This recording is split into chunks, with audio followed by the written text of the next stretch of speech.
So hindi nga nila na-hit yung kanilang targets. Kulang sila sa stretching, kulang sila sa exercise. So baka nanibago yung mga yan. Pag ganun kasi naglulugon yun, baka maging cause pagiging tamad yung tatlo.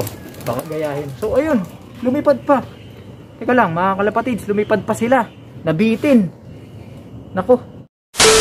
Yo, what up mga kalapatid? Good morning sa ating lahat, lalo na sa mga viewers nating mga kanubi. Welcome back dito sa ating channel, Chocobolok TV. At sa episode nga na ito, maaga tayong umakyat para i-check yung ating mga alaga. Titignan natin kung pwede na natin silang pakawalan. At kung pwede na, sisimulan na natin syempre yung ating inihandang programa para palakasin yung kanilang mga muscle at buto, yung kanilang baga. At dun nga sa ating previous video ay nabanggit natin kung ano yung ating plano, ano yung ating programa para sa kanila. Bago natin simulan, kung hindi ka pa nakasubscribe sa ating channel, mag-subscribe ka na at i-hit mo na ang notification bell para pag may mga ganitong bagong kwentuhan, updated ka kalapatids. So wag na natin patagalin to. Tara! Alright, bubuksan ko na yung kanilang kulungan at i-check natin sila. Ayan. Mukha namang okay sila, wala namang mukhang matamlay. Pero ito, hindi ko alam kung isasama ko sa liparan, sapagkat sisimula na siyang maglugon. At pagka ganyan, tinatamad lumipad yan dahil masakit ang pangangatawan yan.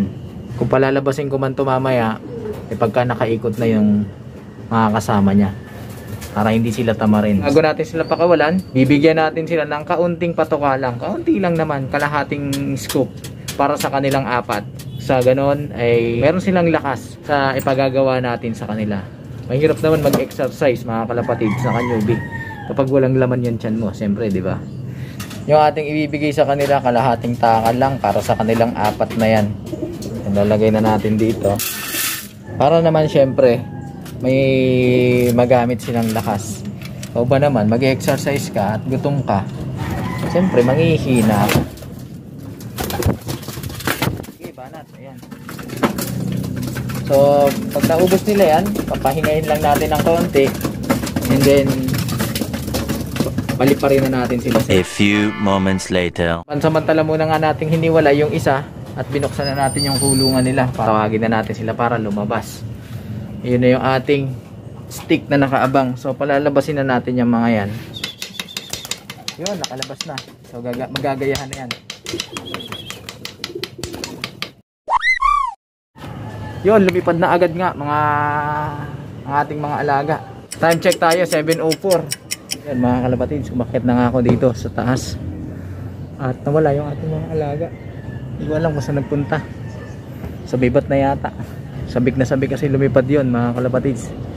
Halos 3 araw din yata silang hindi nakalipad. Kaya ayun, saan na kaya sila? 7:04 nga nung lumipad sila at 7:08 na ngayon. Hindi pa rin natin sila nakikita kung saan sila nagpunta. Naku, iniwan na yata tayo, nag-overfly na yata yung mga yun. Saan na kaya yung mga yun? Mga lokong yun ah. One eternity later. Ayun, nakita ko na mga kalapatids. Time check tayo mga kalapatids. 7:13. 9 minutes. 15 minutes lang yung ating target. Pero titignan natin kung hanggang saan yung kaya nila. Kung lumampas sila ng 15 minutes, kung kaya lang 20 minutes, edi tas maganda. Then gradually, iaangat natin yung oras ng kanilang pag low fly hanggang sa masanay sila sa matagalang paglipad. Ito na sila. Ayan, yung ating mga alaga, may mga kasama sila. Ayan sila. May sumamang dalawa. After 10 minutes nga nagpakita. Loko-loko to ah. O sige, bugaw kayo ngayon. Ayan. Pansin nyo mga kalapatids, gamit natin tong stick. Pagka nakita nila yan, lumalayo sila, hindi sila nagdadapo. Pagka ganyan, lumalapit dito sa kulungan, ayan, yung stick, ayan, yun, ayan o, ayan, para maiwasan magdapo agad. Wala pa kayo 15 minutes. Ayan, magdadapo oh. Iinang nila lang. Yun, lumayo mga kalapatids. Siguro nakakita nila. Uy, may plug pa, may stick pa. Ayun muna tayo, may bantay. So ganun nga mga kanubi. Pagka tamad lumipad, force fly natin sila, bugawin natin sila hanggat di natin nakukuha yung desired time o minutes na gusto natin silang lumilipad. Kasi hindi natin ginawa yan, nako, magdadapo na yan hanggang sa tatama rin sila. Kakasanayan na nila. Ito sila magdadapo. Oh, ayan oh, dadapo oh.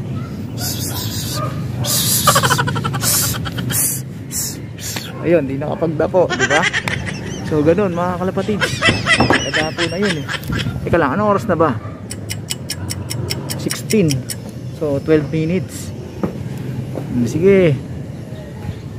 Ating mga alaga. Naku, nayari nayari mga kalapatids. Oras 7:17. Yan mga kalapatids, bumaba na sila. Time check tayo, 7:17. Kulang nga sila ng 2 minuto sa liparan para sa 15 minutes. Mga maihinang nilalang. Ayun nga, bumaba na sila mga kalapatids at kulang sila ng 2 minuto. 13 minutes lang sila. At okay lang yon, expected na natin yon kasi alam natin mahihina pa sila, hindi pa sila ganun kalalakas.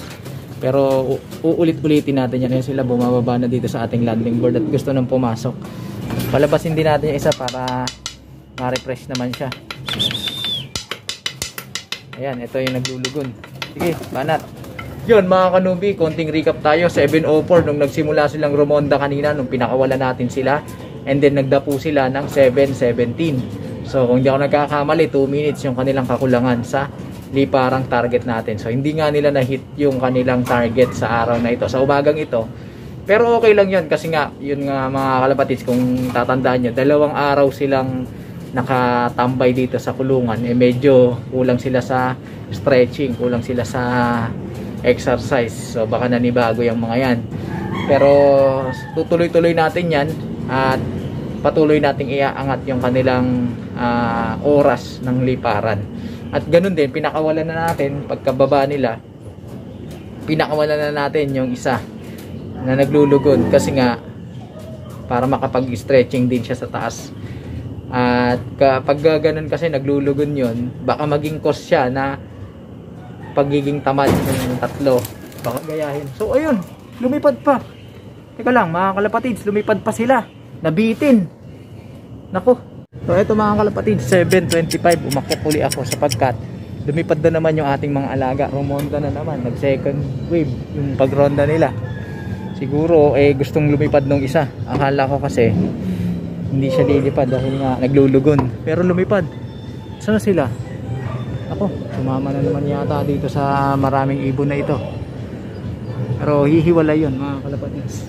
So akala ko tatapusin na natin yung episode, biglang lumipad yung ating mga alaga. A few moments later. Nako, kulang sila. Kulang ng isa. Ito. Yun. Sumama pala dun.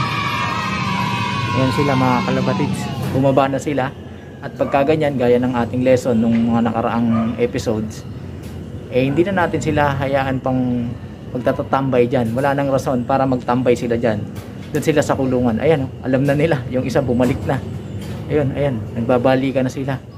So, alam na nila yung routine. So, yun ang importansya mga kalapatids, na tinuturuan natin sila ng step by step. So, yun, yung dalawa, alam na nila, kakain na sila, tatawagin na natin sila. So, yung dalawa, susunod na rin yan. So, tatawagin na natin yan. Nako, nagronda pa mga kalapatids. Yan mga kalapatids, lumipad na naman yung ating mga alaga. Ayan sila. Pero siyempre pagod na yan. Ayan, dadapo na yan. So tatawagin na natin yan para dito na dumiretso sa kulungan.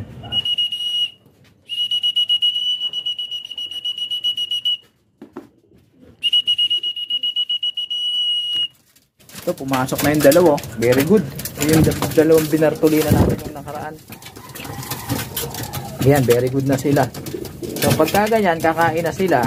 So ayun mga kalapatids, medyo putol-putol yung kanilang paglipad pero okay lang yan.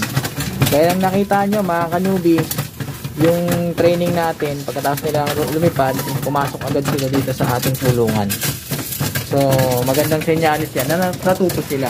Advice ko sa inyo, panoorin nyo yung mga previous video para sa ganun masundan nyo yung sistemang ginagawa natin. So yan mga kalapatids, kung susumahin ko lampas ng 15 minutes yung nililipad nila. Etong isang naglulugo na to, nag-attempt siyang lumipad pero siguro hindi niya kaya talaga. Kaya nagdapo din sila. Yung tatlo lumipad din. Ganado silang lumipad. Pero okay na muna yun. Pwede pa naman natin silang paliparin mamaya. So yan muna mga kalapatids. Diyan muna natin tatapusin yung ating video. At mamayang hapon, yan ding sistema ang ating ipatutupad sa kanila. Huwag kalibutang mag-subscribe mga kalapatids na ka-newbie. Sa mga silent viewers dyan, i-hit mo na rin ang notification button para dire-diretso ang ating kwentuhan. Paki-like and share na rin at mag-comment dito sa ating video kung iyong nagustuhan. So hanggang sa muling pagkikita mga kalapatids, paalam! Ayan, nag-aaway pa sila.